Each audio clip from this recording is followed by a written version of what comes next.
이스라엘이라 하라. 더욱 후에 내가 이스라엘의 피를 예후의 집에 갚으며 이스라엘 족속의 나라를 해할 것임이니라. 그날에 내가 이스라엘 골짜기에서 이스라엘의 활을 꺾으리라 하시니라. 고멜이 또 잉태하여 딸을 낳음에 여호와께서 호세에게 이르시되 그 이름을 로브하마라 하라.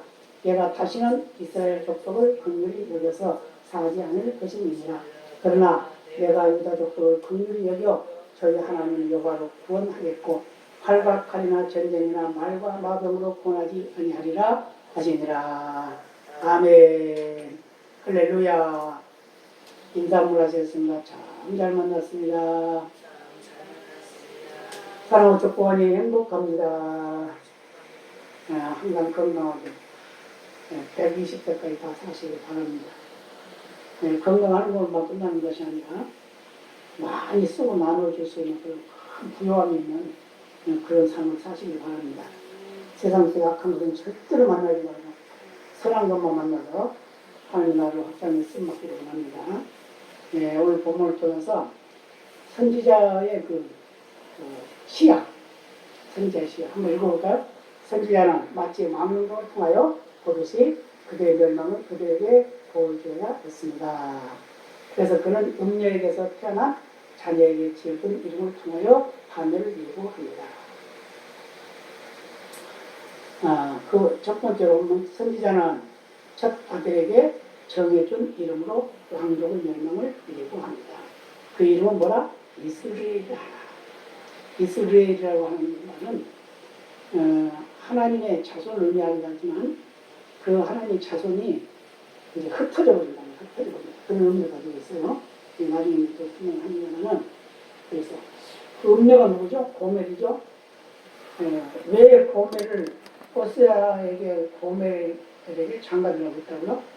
하나님이 타락한 이스라엘 백성들이 얼마나 우상을 섬기는 게 음란한지 그것을 단적으로 보여주면서 이 선지자를 통해서 하나님의 사랑이 얼마나 큰지를 말해주고 있다는 거예요. 그렇죠? 그래서 그 아들 낳는데 그 아들 낳기는 이스라엘을 이름을 붙죠. 이스라엘이 이스라엘로 붙여지는 거예요. 볼까요? 또한 그것은 하나님이 흩어진 자를 의미합니다. 이스라엘이라는 말은 흩어졌다. 한번 또 읽어볼까요? 그들을 주권을 뜻하는 이스라엘이라고 보지 말고 분산을 의미하는 이스라엘이라고 부르다. 내가 이스라엘의 피를 예후의 집에 갚으리라. 그 피는 예후가 모든 바알 선지자들과 함께 아합의 집을 멸망시킬 때 흘린 피입니다. 이렇게 설명을 했어요. 이스라엘이 뭐라고요? 흩어진다. 흩어진 자, 흩어버린다. 이스라엘은 하나님의 주권, 하나님의 주권, 하나님의 권세, 하나님의 능력 이런 것을 말한다고 그랬죠. 근데 이제 이스라엘을 이제 보는 것은 바로 그 멸망이 될 것이다. 그걸 지금 예언하고 있다는 거죠. 자, 그 다음 볼까요? 하나님은 그가 한 일을 시인하셨습니다. 여호와께서 예후에게 이르시되 내가 나 보기에 정직한 일을 행하되 잘 행하여 내 마음에 있는 대로 아합집에 다 행하였은즉 내 자손이 이스라엘 왕위를 이어 4대를 지나리라 하시니라. 예후를 이제 왕으로 세웠는데 예후가 하나님 보시기에 잘했다는 거죠. 제가 이제 10장 30절 말씀인데 잘했다고요. 어떻게 했다고요? 정직한 일을 했다. 잘 행해서 뭐 했다고요? 하나님 마음에 들었다 그 말이에요. 그래서 그 아합집에, 아합은 아주 악한 왕이죠. 그 아합집에 징계를 내리게 됩니다. 그래서 아합이 멸망을 당하게 되는데 그것을 아합이 가지고 있던 그 권세를 이제 예후에게 주겠다 이제 그 말이죠. 그래서 이스라엘 왕위를 이어서 4대를 지납니다. 4대니까 상당히 긴 시간이죠. 긴 세월이죠. 그렇게 하나님께서 예후에게 복을 주겠다는 걸 말씀하고 있어요. 그런데 자, 또 볼까요? 그럼에도 불구하고 하나님께서는 여기에서 그의 가문에 대하여 약속된 기간이 끝나자 예후의 집에 그 피를 갚겠다고 말씀하고 계십니다. 아합의 집에 내린 것은 의로운 판결을 실행한 것이었습니다. 아합을 멸망시켜서 예후를 세웠는데 예후를 통해서 또 예후에게 또 진급을 있다는 걸 말씀하고 있어요. 그래서 하나님이 예후를 통해서 아합에게 내린 그 증거는 하나님만의 합한 것이었다는 거죠. 의로운 판결을 실행했다. 그렇게 말씀하고 있어요. 그러면서 그리고 그것은 그대로 도움이 되었습니다. 그대로 실천됐다는 말이죠. 그러나 예후는 의로운 방법으로 하지 않았습니다. 왜요? 그는 죄인들에 대해 악의를 가지고 행하였을 뿐 죄에 대한 어떤 반감을 가진 것은 아니었습니다. 우선 저 죄에 대해서 대가를 지불해야 되는데 그러지 아니하고 악한 생각을 가지고 아합을 멸망시켰다는 거예요. 망하겠다는 거예요. 그러니까 하나님 우리에게 징벌을 내린 것은 하나님 악한 생각을 가지고 하신 것이 아니거든요. 하나님은 선한 뜻을 이루기 위해서 우리 징벌. 그래서 채찍을 때릴 때도 매를 때릴 때도 하나님의 선한 그 생각을 가지고 하신단 말이에요. 그런데 우리 사람은 그러지 않죠? 원수를 갚는다고 예를 들어 그러면 악한 생각을 가지고 원수를 갚는다. 하나님 그 원수를 갚도록 기회를 줬으면 그대로 실행만 하면 되는데 악의를 품고 한다. 우리가 자녀들을 양육할 때 자녀들을 잘 가르쳐야 되죠. 어떻게 가르쳐요? 욕을 하고 매를 때리고 그래야 되나요? 아니죠. 선한 법. 하나님 말씀으로 양육해야 말씀. 제가 옛날에 어린아이들을 가르치면서 매를 때리면 그 이유를 딱 배워 때렸어요. 왜 매를 딱 맞아야 되는지. 그래서 맞아야 되겠지? 맞아야 될 거야? 맞아야 될 거야? 안 맞아야 될 거야? 이렇게 물어보면 맞아야 되겠네요. 이렇게 대답을 자기 스스로. 여기 성경을 다 갖다 배우면 성경에 이렇게 말씀했다. 그러니까 당연하지? 예. 그러면 그 원망이 없어요. 그것 때문에 아파도 아프다 소리가 안 해요.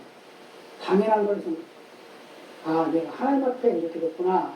이렇게 생각을 한다는 거예요. 그래서 어린아이들에게도 말씀을 가지고 자꾸 가르쳐요. 말씀을 가지고. 왜 어른 말을 잘 들어야 되는가? 왜 공부를 열심히 해야 되는가? 왜 예배를 잘 드려야 되는가? 이런 것들을 다 아이들에게 잘 가르쳐야 됩니다. 그냥 윽박지르고 욕하고 막 이러면 안 됩니다. 우리 어렸을 때 살 때는 어른들이 하는 말이 욕이야. 욕이에요. 그냥 욕이야. 별별 지금 말하면 험악한 그런 욕이에요. 그런데 그것이 일상의 말마다 욕이에요. 그랬어요. 그랬는데 하나님은 그런 욕만 먹던 그 어린아이들을 키워가지고 뭘 만들었어요? 하나님 일꾼을 만들었어요. 그래서 하나님 말씀이 우리에게 들어오면 그 말씀이 변화를 일으켜요. 그래서 새로운 사람으로 만들어요. 근데 여기 이제 오늘 본문에 나오는 예후는 의로운 방법으로 하지 않았다는 거죠.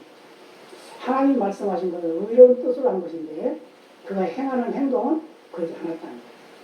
자, 볼까요? 왜냐하면 그는 금송아지 숭배를 계속했기 때문입니다.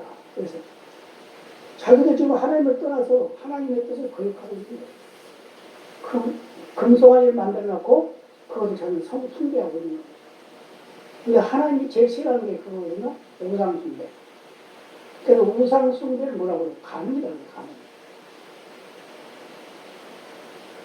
그래서 한번 볼까요? 따라서 하나님이 그들과 세망이 되셨을 때 세명은 뭐죠? 계산이 얼마죠? 회개의 첫 항목은 여기서 이스라엘 피라고 칭한 아합 집의 피에 대한 것입니다. 이스라엘 아합을 징계한 것은 이스라엘을 징계한 것. 아합이 이스라엘의 왕이었습니다. 징계한 것. 그래서 그 피가 바로 이스라엘 피라는 거였어요. 이스라엘이 죄에 빠졌기 때문에 그 죄의 대가를 지불하는 거다. 그래서 자, 또 볼까요?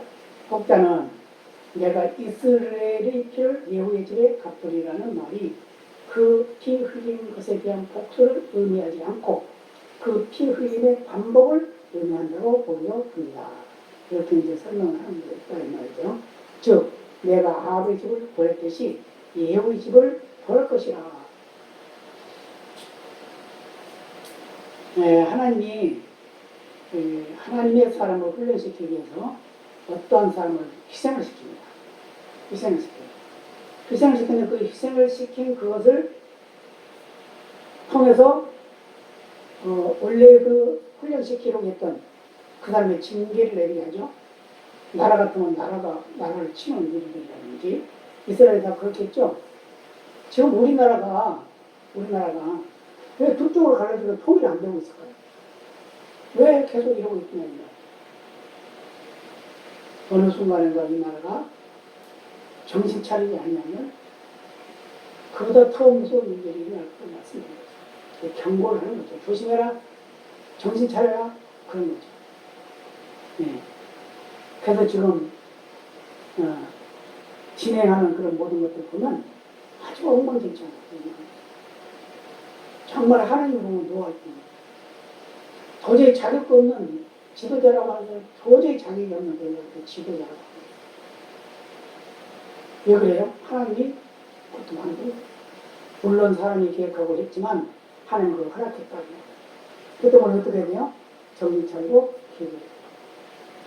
예후를 통해서 아합의 집을 징벌했던 그 하나님이 예후를 다시 또 징벌한다는 거예요. 또 볼까요? 예후의 집의 마지왕 스가랴의 사후에 이스라엘은 쇠망하였습니다.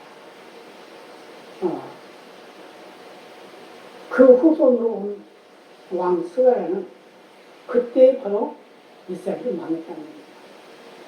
그러니까 망하면 그냥 한꺼번에 톡 다 망해버린 게 아니라 조금씩 이렇게 해서 그 징벌이 내려집니다. 좀 볼까요? 그리고 이스라엘 멸망을 위하여 다음과 같은 경고가 주어졌습니다. 내가 이스라엘 골짜기에서 이스라엘의 활을 꺾으리라 하시니라. 1.5절의 말씀이죠. 활을 꺾는다는 것은 뭐라고요? 세상에 파멸된 권세를 암시합니다. 난 망할 것이다. 우리 자유대한민국도 백성들이 정신 차리지 않고 또 지도자들이 정신 차리지 않으면 꺾여주는 거예요. 파멸해요. 어느 나라인지 마찬가지예요. 지금 세계를 다 악한 것들이 점령하고 있어요. 점령하고 있습니다. 그래서 다 넘어지고 거기서 견디고 이기는 자는 승리합니다. 그래서 파멸이 우리 앞에 닥쳐와도 그것을 모르고 있는 거예요. 그러니까 교회가 어떻게 돼요? 교회가 정신을 못 차리고 있는 거예요. 자, 또 볼까요? 선지자는 그가 둘째 아이에게 준 이름에서 전 민족을 하나님이 거두실 것을 예언합니다. 이 딸의 이름은 로루하마라고 하라. 이 말은 뭐라? 사랑받지 못한 자라는 뜻입니다. 긍휼을 얻지 못한 자를 의미하는 거예요. 이것을 로마서 9장 25절이나 베드로전서 2장 10절에서 말씀하고 있습니다. 이 말씀을 갖다가 인용했단 말이에요. 그러니까 사랑받지 못한 자. 왜요? 버림받았으면 사랑받지 못한 거죠. 긍휼을 얻지 못한 자를 또 사랑받지 못한 자죠. 긍휼이라는 말을 그런 의미를 가지고 있죠. 이와 같이 선지자 호세아를 통해서 하나님은 이스라엘 민족들이 멸망하게 될 것을 말씀하고 있다. 그래서 선지자 호세아에게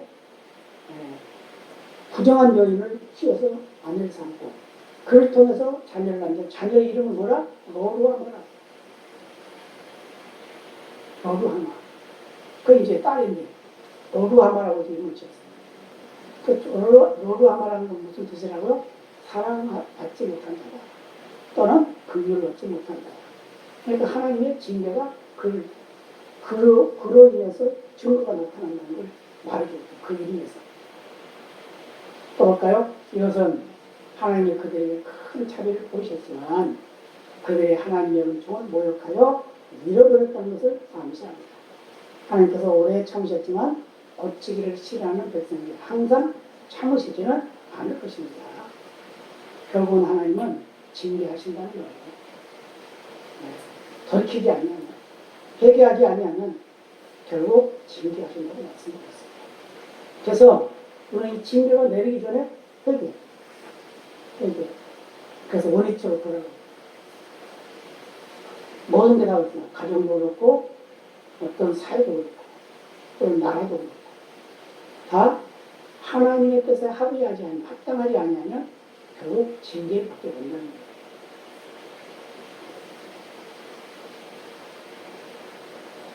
지금 세계가 다 어려움을 당하고 있고 특히 코로나 바이러스라고는 이것 때문에 모든 경제가 폭삭 주저앉았잖아요.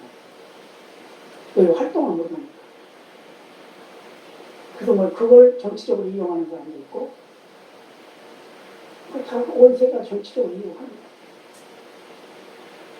그 정치적으로 이용하는 것을 그래도 깨있는 나라는 그 민족은 그것을 이용당하지 않으려고 이렇게 쓴단 말이에요. 그런데도 칼을 쥐고 있는 데가 힘이 있으니까 결국 견디지 못하는 거예요. 그럼에도 불구하고 우리 민족의 사람은 견뎌내야 되는 거예요. 견뎌내야 돼요. 그래야 이기는 거예요. 병도 이기고 어떤 무서운 음모들도 있습니다. 그랬을 때 우리는 다시 새로운 소망의 길로 가게 된다 그 말입니다. 인류 역사를 계속 보고 또 교회사를 계속 봐도 그냥 평탄한 날이 별로 없어요. 계속 싸움이 있어요. 영적 싸움, 육적 싸움, 나라와 나라끼리 싸움, 지방과 지방끼리 싸움, 계속 그게 이어져요. 근데 그것을 지혜롭게 슬기롭게 잘 긁고 가면 승리하는 것이고 그렇지 못하면 실패하는 거다. 자, 또 볼까요? 선지자는 이와 같이 하나님께서 이스라엘 백성을 대적하시는 동시에 유다 족속을 위하여 쌓아두신 자리가 어떠한 것을 그들에게 보여주어 있습니다. 7절입니다. 그러나 내가 유다 족속을 긍휼히 여겨 저희 하나님 여호와로 구원하겠고 활과 칼이나 전쟁이나 말과 마병으로 구원하지 아니하리라 하시니라. 결국은 뭐라고요?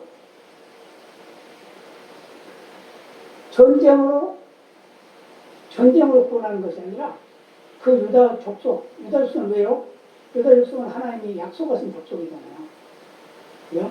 그들이 잘못해서 징벌을 하고 징계를 하고 멸망을 갖다 주고 했지만 하나님 결국은 그들이 약속한 것을 이루신다는 거예요. 그래서 이스라엘 백성들이 하나님을 대적하고 예수님을 죽이고 나서 그 나라가 빼앗겼잖아요. 2000년이라고 하는 긴 세월을 나라 없는 백성으로 살아요. 한번 나라 없는 백성이라고 어떻게 생각합니까? 우리도 옛날에 일본에 잡혀먹어가지고 자유도 없고 이런 것들 들고 다 그랬잖아요. 그걸 뭐 경험 못한 사람은 이해를 못하겠지만 그랬어요. 그랬는데 그 나를 찾으니까 얼마나 좋았냐고. 그럼 나를 찾으면 그거 좋으면 서로 협력을 해서 잘해야 되는데 그러잖아요. 또 갈라져. 지금 우리나라가 갈라졌죠. 남북이 갈라져가지고 사상이 달라. 그래서 한쪽에는 똑같은 세월을 살았는데 한쪽에는 하나님을 섬기면서 잘 살고 있고 한쪽에는 하나님을 모른다. 내가 하나님이다. 그래가지고 못 살고 있어요. 얼마만큼 차이가 나는지 아시죠?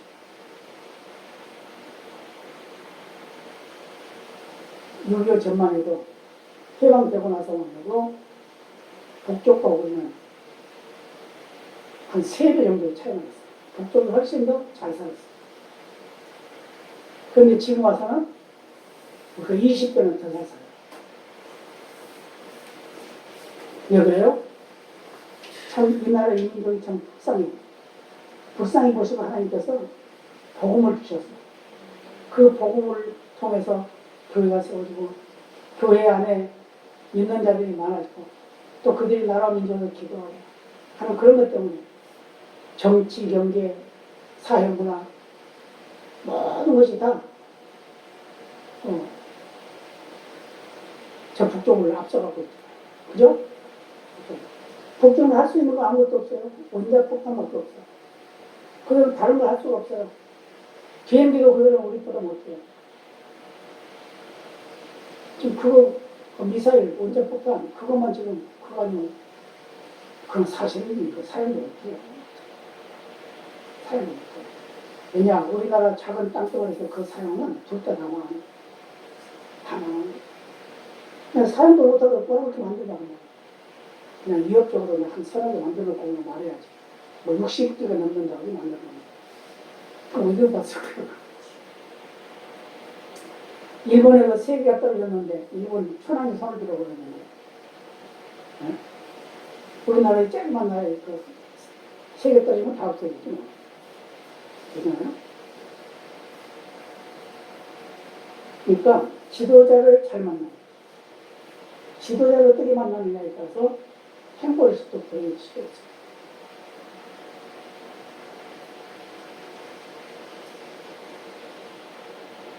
그와 같이 하나님께서는 이스라엘 백성들에게